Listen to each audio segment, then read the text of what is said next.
It's the end of the day, which is actually a good time to talk about light. So before we talk about light bulbs and lighting in the house, a couple of science concepts here, so I apologize. First of all, light is measured in degrees Kelvin, after Lord Kelvin in England. In your home, an incandescent light is about 2,700 degrees Kelvin. That doesn't mean anything, it's just a number. But that's what we've become accustomed to in our homes, lighting in that general range of color temperature. When they say something is red hot, they're actually talking about color temperature as well as heat. So let's talk about the lighting in your home. This is an Edison light bulb, named after Thomas Edison, who actually invented this thing. And we've all seen them. You screw it into the socket and it lights up. And it does a great job. It has wonderful color, and there's a significant problem with it today. It wastes a lot of energy. It's immensely inefficient to use an incandescent bulb. What this means is it generates a lot of heat in your house, which you're going to have to deal with in the summertime for cooling. It makes your electric bill go off the charts, and ultimately this represents a tremendous amount of carbon dioxide going into the atmosphere. Not when the bulb burns directly, but the power plant's got to make power to run the bulb. So bad choice. Looks good, bad choice. So today, everybody wants you to talk about compact fluorescence. It's the fluorescent bulb that, those long ones you used to see in the office or in the school. And it's compact because they twist it around like a snow cone, like an ice cream cone, and you can put it into your house. Now there's good news and there's bad news with fluorescent lighting.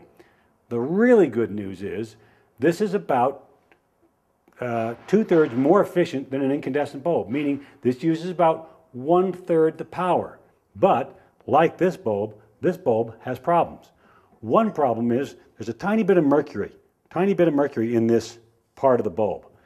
Now, a lot less mercury is in here than you'd produce into the atmosphere running one of these. So it's relatively much better.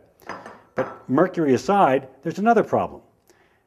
People don't like fluorescent bulbs because they don't think they look good in fluorescent lighting. If you think I'm wrong, ask your wife. With this kind of light, things kind of look green or blue or washed out, and nobody's really that impressed with compact fluorescence.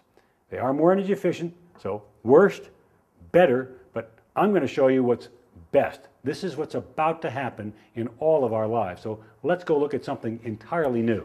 Come on. This is a light-emitting diode behind a lens, so you can't actually see the bulb. But the light is very warm and natural, and it lasts an incredibly long time. You could put a bulb in, made from a light-emitting diode, into your house when your child was a baby, and based on average usage, you wouldn't change that light until after that kid graduated from college. And this has been burning now for a while. There's no heat. I'm touching that. I can actually touch the housing. We're under construction. I can touch the housing and there's no heat. Maybe 1 degree, 2 degree difference from air temperature. This is the lighting of the future.